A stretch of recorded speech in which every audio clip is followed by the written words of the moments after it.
के अभिभाषण के साथ शुरू हुआ बिहार विधानमंडल का बजट सत्र। डिप्टी सीएम ने पेश किया सर्वेक्षण रिपोर्ट, बेहतर विकास का किया दावा। सत्र को लेकर एनडीए के विधानमंडल दल की बैठक, सीएम नीतीश की मौजूदगी में बनाई गई रणनीति। यूक्रेन संकट के बीच फंसे कई बिहारी छात्र, उद्योग मंत्री शहनवाज हुसैन ने कहा भारतीयों को डरने की नहीं है जरूरत। बिहार के कई जिलों में अनिश्चितकालीन हड़ताल पर गए निगम कर्मी, 14 सूत्री मांगों को लेकर चतुर्थ वर्गीय कर्मियों की हड़ताल।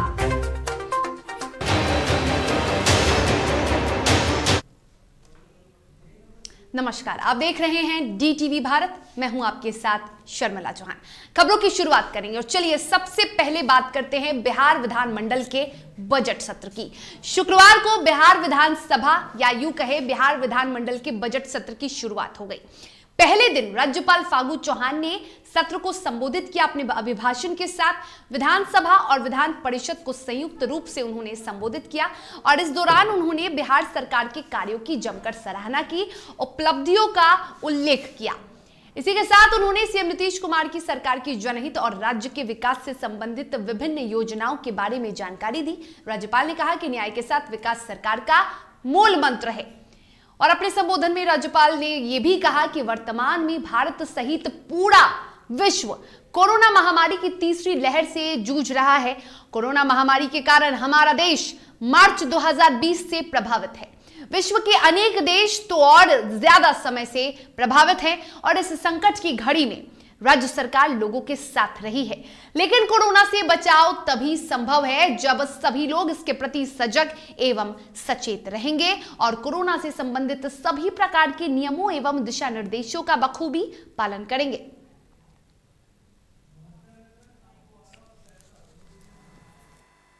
आपको बहुमूल्य सुझाव एवं विमर्शों के जब बिहार की प्रगति के बल मिलेगा। वर्तमान में भारत सहित पूरा विश्व कोरोना महामारी की तीसरी लहर से जूझ रहा है। कोरोना की महामारी के कारण हमारे देश की मार्च 2020 में प्रभावित है। विश्व के अनेक देश तो और ज्यादा समय से प्रभावित हैं। पिछले साल के अंत तक देश में कोरोना का संक्रमण काफी कम हो गया है। बिहार में भी नए संक्रमण की संख्या लगभग नगण्य हो गई थी, परंतु इस वर्ष की शुरुआत से ही देश के अन्य राज्यों की तरह बिहार में भी कोरोना के नए वेरिएंट ओमिक्रॉन के आने के मामले में अचानक तेजी से बढ़ रही है। इस संकट को घड़ी में राज्य सरकार के लोगों के साथ रही है। कोरोना के बढ़ते संक्रमण को देखते हुए सरकार द्वारा कई पाबंदियां लगाई गई और कोरोना आज की रफ्तार को बढ़ाया गया है। अब तक प्रति 10 लाख आबादी पर 5,96,000 से अधिक जांच हुई है और प्रतिदिन औसतन 1.5 से 2 लाख जांच की जा रही है। और बिहार विधानसभा के बजट सत्र की शुक्रवार से शुरुआत हो गई है और ये सत्र 31 मार्च तक चलने वाला है। सत्र की शुरुआत राज्यपाल फागू चौहान के अभिभाषण के साथ हुई। वहीं आपको ये भी बताते चले कि शुक्रवार को सत्र खत्म होने के बाद एनडीए विधानमंडल दल की एक अहम बैठक हुई जिसकी अध्यक्षता मुख्यमंत्री नीतीश कुमार ने की। विधानसभा के सेंट्रल हॉल में हुई बैठक में उप मुख्यमंत्री तारकिशोर प्रसाद, रेणु देवी सहित अन्य नेता शामिल रहे और उन्होंने बैठक को लेकर, सत्र को लेकर कई रणनीतियां तैयार की। मैंने वित्त मंत्री के रूप में आर्थिक सर्वेक्षण 2020-21 प्रस्तुत किया। 2006 से बिहार विधानमंडल में आर्थिक सर्वेक्षण प्रस्तुत होता आया है और आर्थिक सर्वेक्षण विगत वित्तीय वर्ष के विकास की पूरी कथा है और हमने जीवन के विभिन्न क्षेत्रों में सरकार की ओर से जो विभिन्न आयामों में एक बेहतर काम किया वो कहीं न कहीं परिलक्षित होता है। विगत वित्तीय वर्ष में कोरोना संक्रमण एवं जो आर्थिक मंदी रही, इस दोनों चुनौतियों का सामना करते हुए हम सबों ने बिहार के विकास की यात्रा को बेहतर ढंग से संपन्न की है। यह रिपोर्ट सितंबर 2021 तक का है। तो आप अभी सुन रहे थे डिप्टी सीएम तारकिशोर प्रसाद को। तारकिशोर प्रसाद ने सत्र के बाद प्रेस कॉन्फ्रेंस किया था और प्रेस कॉन्फ्रेंस करने के बाद उन्होंने सरकार की उपलब्धियों को गिनाया था। और अब आपको दिखाते हैं एनडीए के विधानमंडल दल की बैठक जो कि सत्र के बाद हुई और इस बैठक में मुख्यमंत्री नीतीश कुमार इस बैठक में मौजूद रहे। इस बैठक की उन्होंने अध्यक्षता की और इसी के साथ आपको यह भी बताते चले कि इस बैठक में तमाम विधानमंडल दल यानी एनडीए के विधानमंडल दल के नेता मौजूद रहे। बैठक में कई रणनीतियां तैयार की गई हैं सत्र को लेकर।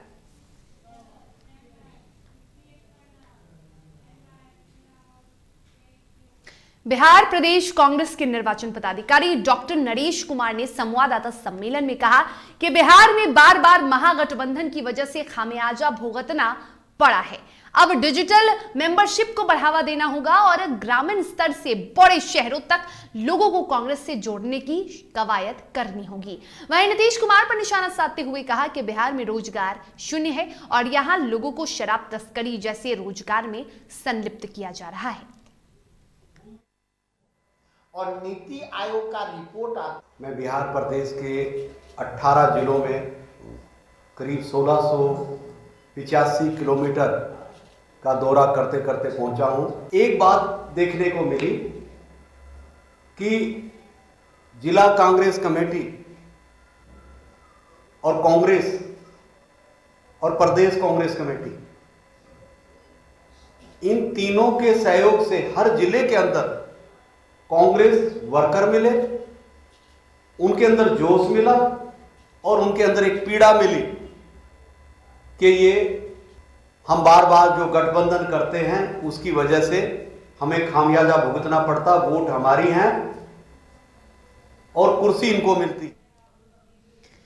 और बीजेपी के विधायक हरिभूषण ठाकुर बचौल ने एक बार फिर से एक बड़ा विवादित बयान दे दिया है। उन्होंने कहा कि भारत में मुसलमानों की वोटिंग राइट खत्म होनी चाहिए और इस पर बवाल शुरू हो गया है। आपको बताते चलिए कि बीजेपी के जो विधायक हैं हरिभूषण ठाकुर बचौल, वो अपने विवादित या यूं कहें कि तीखे बयान की वजह से जाने जाते हैं। बीजेपी विधायकों ने मुस्लिम पर वोटिंग राइट खत्म करने का विवादित बयान दे दिया था और उस पर कई विधायकों ने, कई नेताओं ने आपत्ति जताई है।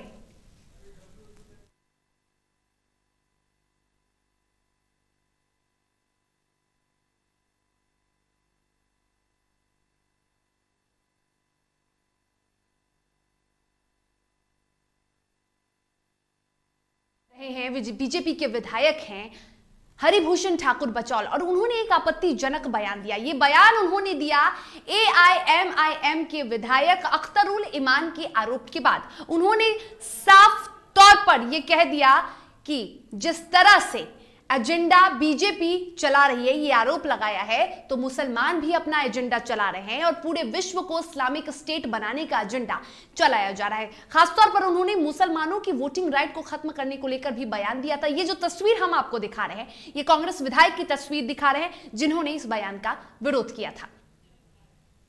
इस पर निश्चित रूप से जो नहीं गाएंगे और ये विधानसभा के अध्यक्ष का निर्णय होता है और विधानसभा के अध्यक्ष का निर्णय अगर कोई नहीं पालन करता है तो माननीय विधानसभा अध्यक्ष जी उनके सदस्यता को रद्द कर दें। बिल्कुल अपमान है। और राष्ट्रगीत में क्या है? जल की वंदना है, भूमि की वंदना है, वृक्ष की वंदना है, पुष्प की वंदना है। अगर ये नहीं करेंगे तो फिर पानी नहीं पिए। वो कह रहे हैं राष्ट्रगान से नहीं राष्ट्रगीत से। राष्ट्रगीत उन लोगों का एजेंडा है, वो लोग अपने एजेंडा पर काम करते हैं। अपना एजेंडा ला रहा है कौन? हमारा देश है तो अपना एजेंडा नहीं चलावेंगे। ये देश हमारा है, उनको तो देश दे दिया गया है। क्या एजेंडा है उनका? क्या उनका एजेंडा है? जो संपूर्ण विश्व को इस्लामिक स्टेट बना। तो सुना आपने, साफ तौर पर कह दिया है बीजेपी के विधायक ने कि देश हमारा है तो एजेंडा भी हमारा ही होगा और इसको लेकर अब बवाल शुरू हो गया है।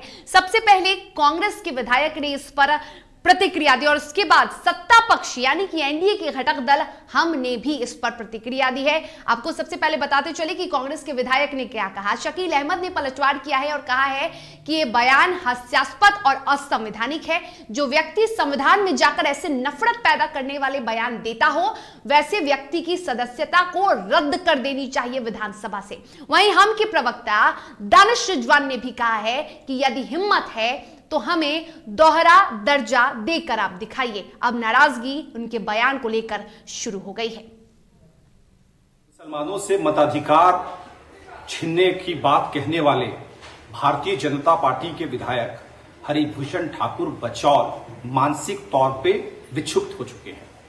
अगर बचौल की मां ने उनको दूध पिलाया है ना, तो मुसलमानों को दोयम दर्जे का नागरिक बनाकर दिखाया। बेशर्म आदमी को इतनी भी शर्म नहीं है कि भारत एक लोकतांत्रिक देश है जहां के प्रधानमंत्री आदरणीय नरेंद्र मोदी जी हमेशा कहते हैं कि सबका साथ सबका विकास जरूरी है। जो व्यक्ति संविधान में आकर के विधानसभा में शपथ लेता हो उसका बयान खुद ही उस कटघरे में आता है कि जिसमें सभापति संज्ञान ले, और ऐसा व्यक्ति जो नफरती माहौल पैदा करता हो, जो नफरत की बात करता हो और देश के सिटीजन्स के राइट के छीनने की बात करता हो, संविधान में दिए गए अधिकारों को छीनने की बात करता हो, ऐसे लोगों की सदस्यता के ऊपर ही स्पीकर साहब को संज्ञान लेना चाहिए। रूस और यूक्रेन के बीच छिड़ी जंग में बिहार के आरा और सहरसा के कई छात्र फंसे हुए हैं, जहां परिजन अब छात्रों की सकुशल वापसी की गुहार लगा रहे हैं। ये दो तस्वीर हम आपको सहरसा और आरा की दिखा रहे हैं, जहां अभिभावक परेशान हैं और अपने बच्चे को वापस लाने की गुहार सरकार से लगा रहे हैं।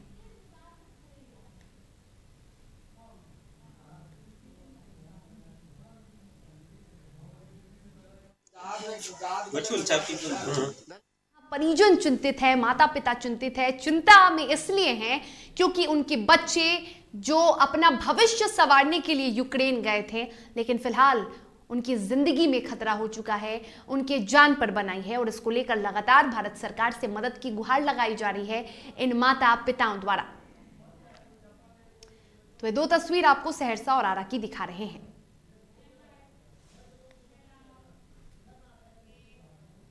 यूक्रेन पर रूस के हमले के बाद वहां फंसे भारतीय छात्रों को लेकर परिवार में भय व्याप्त है और इस जंग में बिहार के कई जिलों के लोग भी यहां फंसे हुए हैं। कई लोगों की देश में सही सलामती वापसी भी हो चुकी है और इसी बीच यूक्रेन में रहकर एमबीबीएस की पढ़ाई करने वाला छात्र सुधाकर कुशवाहा के वहीं फंसने से परिजनों में भय है।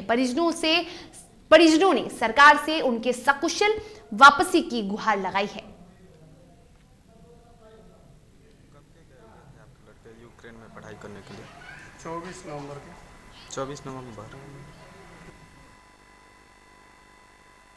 ये छात्र वहाँ के जो स्कूल के थी हैं वही बात की है सरकार से, तो वही सब सरकारी व्यवस्था हो रही है। भारत सरकार क्या मांग करते हैं सरकार से? सरकार से यही मांग करते हैं आदमी की जितने बच्चे हैं सबको सुरक्षित बाहर दिलाया। यूक्रेन में बिगड़ते हालात के बाद पूरे देश के साथ साथ बिहार भी काफी चिंतित है। दरअसल इसकी वजह यह है कि बड़ी संख्या में मेडिकल स्टूडेंट यूक्रेन में फंसे हुए हैं।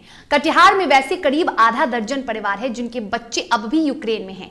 कटिहार के लोहिया नगर में यूक्रेन से मेडिकल की तीसरे वर्ष की छात्रा नदी झा के परिजनों ने भी बातचीत की है। उन्होंने कहा कि उनकी बेटी यूक्रेन में फिलहाल मौजूद है। करीब 4000 छात्र छात्राएं वहां फंसे हुए हैं। नदी के माता पिता ने भारत सरकार को जल्द उनकी बेटी को सकुशल वापस बुलाने की गुहार लगाई है। साथ ही उन्होंने यह भी बताया है कि निधि फिलहाल कैसे भी करके बड़ी मुश्किल से वीडियो कॉलिंग के जरिए अपने माता पिता से जुड़ती है, लेकिन फिर भी भय का माहौल पूरे परिवार में व्याप्त है।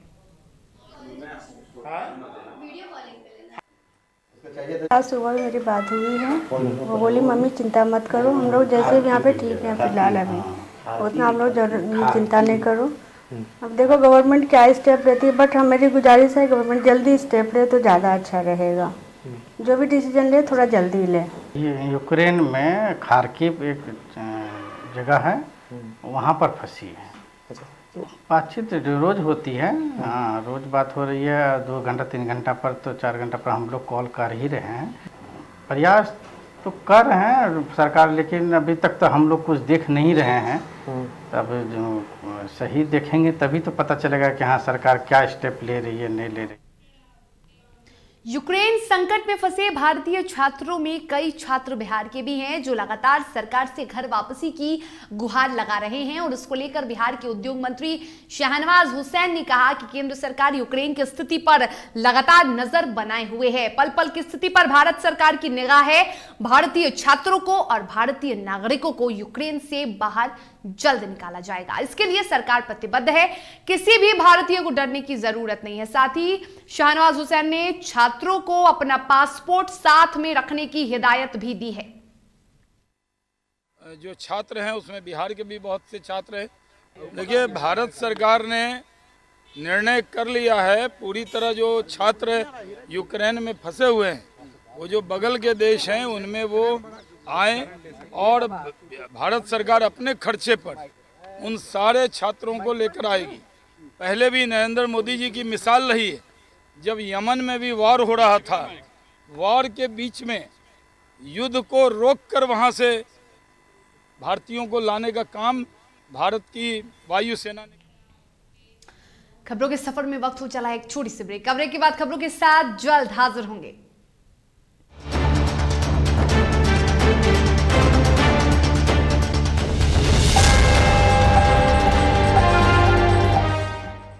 मैं बहुत बहुत बधाई, बहुत सारी शुभकामनाएं डीटीवी, उनके ओनर्स, उनके एंकर्स, उनके टेक्नीशियंस, पूरी टीम को बहुत बहुत बधाई, शुभकामनाएं देता हूं। बढ़िया काम कर रहे हैं। जनता की आवाज़ सरकार सत्ताधारी शक्तियों तक आप लोग पहुंचाने का काम कर रहे हैं। आप लोग का प्रचार प्रसार भी बढ़िया चल रहा है। होर्डिंग, बैनर, पोस्टर मैं देख रहा था तो मुझे जानकारी मिली कि साल आप लोग पूरा किए हैं। तो मैं पुनः अपनी तरफ से, अपने पार्टी के तमाम सदस्यों की तरफ से ढेर सारी बधाई, शुभकामनाएं देता हूं। ऐसे ही सही न्यूज़, जनता की आवाज़ शक्तिशाली पदों पर बैठे हुए लोगों तक पहुंचाएं, जनता की आवाज़ को बुलंद करें। मेरी शुभकामनाएं। के लॉन्चिंग के अवसर पर बहुत बहुत शुभकामनाएं देता हूं और उम्मीद करता हूं कि प्रदेश के जो वंचित तबका है उनकी खबरों को हम लोगों के संज्ञान में लाएंगे और सरकार की नीतियों को जनता तक पहुंचाने का काम करेंगे। बहुत बहुत शुभकामनाएं। बहुत बहुत शुभकामना है। डीटीवी भारत जिस हिसाब से एक साल शानदार काम किए आप लोग, जन समस्याओं को रखे, चौथे खंबे की महत्वपूर्ण भूमिका को आप सफलतापूर्वक निर्वहन किए।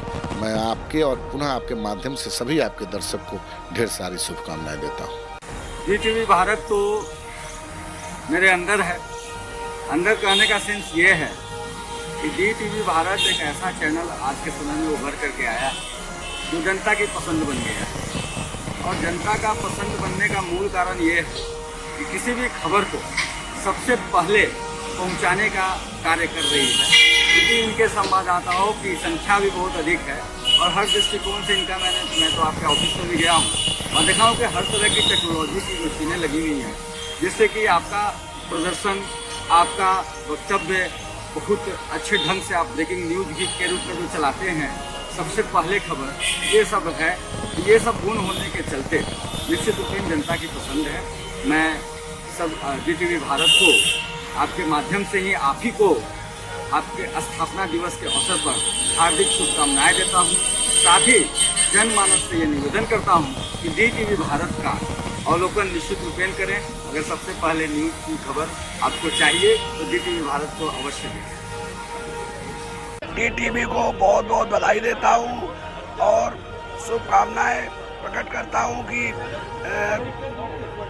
इलेक्ट्रॉनिक मीडिया में शिखर की ऊंचाइयों को छुए और अच्छा सामाजिक कार्य करे, समाज के लोगों को सच्ची खबरें दिखाने का काम करे। मेरा भी मंत्री के तौर पर 1 साल पूरा हुआ और डीटीवी का भी 1 साल पूरा हुआ है, तो उद्योग विभाग भी तरक्की कर रहा है और डीटीवी भी बहुत तेजी से तरक्की करे, ऐसी शुभकामनाएं। न्यूज चैनल को 1 वर्ष पूरा करने के लिए ढेर सारी शुभकामनाएं। इसी तरह आप निष्पक्ष के साथ आप जनहित तक के समाचार को बरकरार रखें। ढेर सारी शुभकामनाएं हैं। आने वाले दिनों में दिन दुगना रात चौगुनी आपका चैनल बढ़े और लोगों को जन जन तक के जो उनकी समस्या है, चाहे उनकी न्यूज है, उसको इसी तरह आप रखने का काम करें। मैं बहुत बहुत बधाई, बहुत सारी शुभकामनाएं डीटीवी, उनके ओनर्स, उनके एंकर्स, उनके टेक्नीशियंस, पूरी टीम को बहुत बहुत बधाई, शुभकामनाएं देता हूं। बढ़िया काम कर रहे हैं, जनता की आवाज़ सरकार सत्ताधारी शक्तियों तक आप लोग पहुंचाने का काम कर रहे हैं। आप लोग का प्रचार प्रसार भी बढ़िया चल रहा है। होर्डिंग, बैनर, पोस्टर मैं देख रहा था तो मुझे जानकारी मिली कि साल आप लोग पूरा किए हैं। तो मैं पुनः अपनी तरफ से, अपने पार्टी के तमाम सदस्यों की तरफ से ढेर सारी बधाई, शुभकामनाएं देता हूं। ऐसे ही सही न्यूज़, जनता की आवाज़ शक्तिशाली पदों पर बैठे हुए लोगों तक पहुंचाएं, जनता की आवाज़ को बुलंद करें। मेरी शुभकामनाएं।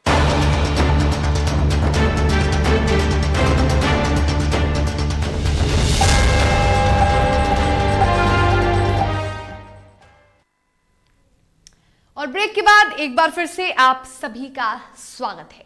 बिहार में शुक्रवार से अनिश्चितकालीन हड़ताल का आह्वान किया है। यह हड़ताल का आह्वान किया है नगर निगम के चतुर्थ वर्गीय कर्मचारियों ने, और इसकी वजह से बिहार के कई जिलों की सड़कों में अब कचरा दिखने को मिलेगा, गंदगी देखने को मिलेगी। लेकिन आखिर इस अनिश्चितकालीन हड़ताल की वजह क्या है, इस पर एक खास रिपोर्ट देखिए।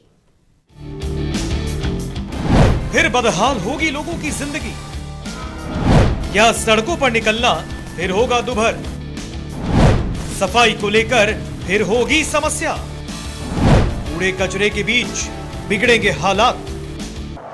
राजधानी पटना के साथ ही सूबे को स्वच्छता के लिए प्रेरित कर देने वाला स्लोगन स्वच्छ बिहार हरित बिहार फिर से झूठा साबित होने वाला है, क्योंकि सरकार ये नहीं चाहती, और ये हम नहीं कह रहे बल्कि नगर निगम के चतुर्थ वर्गीय सफाई कर्मचारी कह रहे हैं।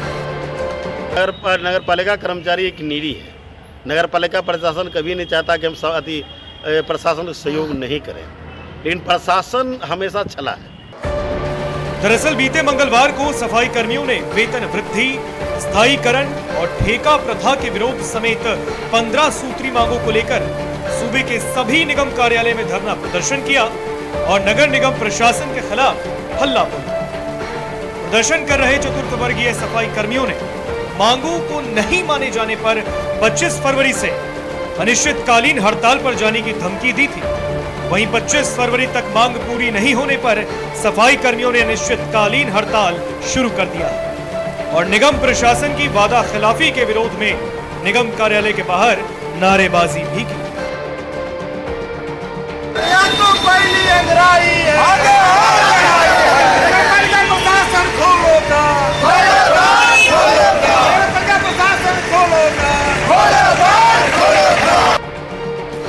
हालांकि नगर निगम की हड़ताल, यह हड़ताल कोई आज ही नहीं हो रही, बल्कि इससे पहले भी कई बार ऐसी तस्वीरें देखने को मिली जब कचरे के अंबार के बीच लोगों को परेशान होते देखा गया। इससे पहले बीते साल में लगभग 4300 सफाई कर्मी लंबे वक्त से स्थायीकरण, समान काम का समान वेतन, निजी कंपनी के बदले निगम के द्वारा खुद मजदूरों के खाते में भुगतान करने की मांग को लेकर आंदोलन कर चुके हैं। हालांकि कोर्ट के हस्तक्षेप के बाद वो काम पर लौट आए, लेकिन मांग नहीं मानने पर पुनः हड़ताल पर चले गए। हालांकि पूछे जाने पर कर्मचारियों ने ये जरूर कहा कि हम हड़ताल नहीं करना चाहते, लेकिन मजबूर हैं। कि डेली बेचे वाला के अस्थायी कर दीजिए। 15 साल 20 साल हो गया, सबकी उम्र चला जा रहा है, आशा लगा के नौकरी कर रहा है। आया को सब किराया में रहता है, 9000 पेट भरने वाला नहीं है। कितना का अनुकंपा वाला के अभी तक नौकरी होने 20 बरस हो गया, 20 साल हड़ताल। तो आज 25 तारीख से घोषणा हो गया, जो ले मांग नहीं मिलेगा तो ले हम लोग हड़ताल आपस नहीं लेंगे। हालांकि अब जो हो, लेकिन क्या पटना की सड़कें समेत राज्य की कई नगर निगम में सफाई कर्मियों की हड़ताल के बाद सड़कों पर कचरों का अंबार देखने को मिलेगा, या सरकार और प्रशासन सफाई कर्मियों की मांग को पूरा कर देगी? ये तो वक्त ही बताएगा। डीटीवी भारत के लिए पटना से निषेध और मुंगेर से इम्तियाज की रिपोर्ट। बगहा के रामनगर थाना के फुलवरिया गांव के पास रेलवे पुल के नीचे शव मिलने से हड़कंप मच गया। जानकारी के मुताबिक व्यक्ति की मौत ट्रेन से गिरने से हुई, जिसके बाद स्थानीय लोगों ने इसकी सूचना पुलिस को दी। फिलहाल पुलिस ने शव को कब्जे में लेकर पोस्टमार्टम के लिए भेज दिया है और मामले की जांच में जुटी है।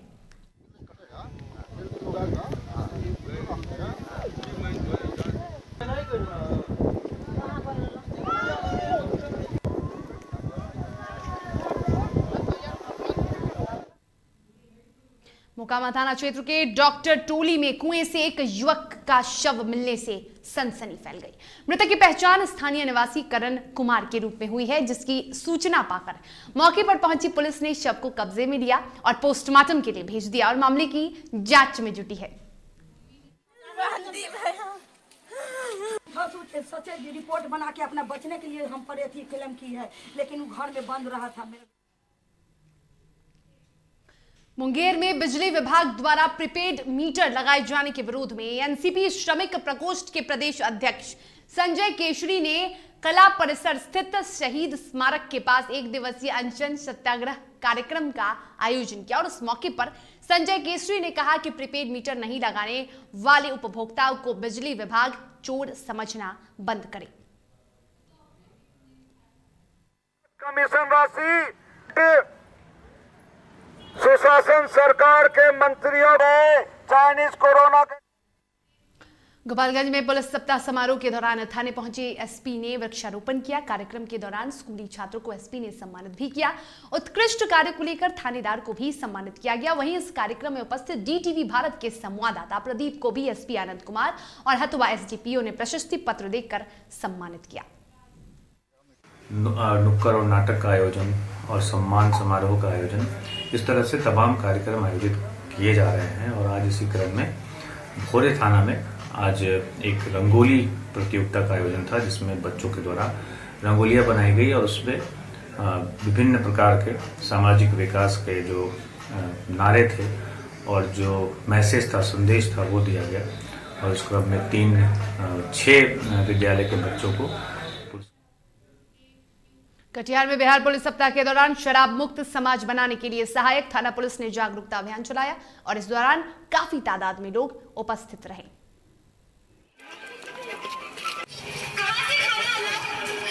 शराब मुक्त समाज बनाने को लेकर लगातार लोगों को जागरूक किया जा रहा है और बिहार पुलिस सप्ताह के दौरान भी लोगों को, ग्रामीणों को जागरूक किया गया। शराबबंदी कानून के पाठ पढ़ाए गए, शराबबंदी कानून के नियम बताए गए, नशा मुक्ति अभियान के बारे में बताया गया और शराब के नुकसान बताए गए। रानी घाट चौक पर नशा मुक्ति को लेकर प्रचार प्रसार पुलिस सप्ताह के अवसर पर सहायक थाना के द्वारा किया जा रहा है। सर, उद्देश्य क्या है? नशा मुक्त समाज हो। सहरसा में राज्य स्तरीय विद्यालय अंडर 14 बालक खेल प्रतियोगिता का आयोजन किया गया। वहीं मुख्य समारोह का जिलाधिकारी आनंद शर्मा ने दीप प्रज्वलित कर कार्यक्रम का उद्घाटन किया और इस दौरान जिले के कई अधिकारी भी मौजूद रहे। आपको बता दें कि कला संस्कृति एवं युवा विभाग की ओर से बिहार राज्य खेल प्राधिकरण एवं जिला प्रशासन सहरसा के संयुक्त तत्वाधान में राज्य स्तरीय विद्यालय अंडर 14 बालक खेल प्रतियोगिता का आयोजन किया गया है, जो 6 मार्च तक चलेगा। जिला पदाधिकारी जी, आज राज्य स्तरीय हमारा अंडर 14 क्रिकेट मैच का उद्घाटन हो रहा है। कोविड के दौरान बहुत लंबे टाइम तक खेल प्रतियोगिताएं नहीं हो पाई। अब हम लोग ईश्वर से भी ये मनाएंगे कि अब कोविड का कहर थोड़ा समाप्त हो, बच्चों को खेल प्रतियोगिताओं के माध्यम से उनका हुनर को हम लोग निखार सकें। अभी हम लोग राज्य स्तरीय अंडर 14 ऑर्गेनाइज कर रहे हैं। उसके बाद अन्य खेल की भी लगातार प्रतियोगिता हम लोग सहरसा में कराएंगे, ताकि राज्य स्तर की जो प्रतिभा है उसको हम लोग नेशनल लेवल पे ले जा सकें। और इन्हीं बिंदुओं के साथ हम सभी बच्चों को एक शुभकामना भी दिए हैं और अच्छी एक खेल भावना के साथ इस पूरे खेल को आगे लेके। और इसी के साथ खबरों के सफर में फिलहाल हमें दीजिए इजाजत। आप स्वस्थ रहिए, सुरक्षित रहिए और देखते रहिए DTV भारत। नमस्कार।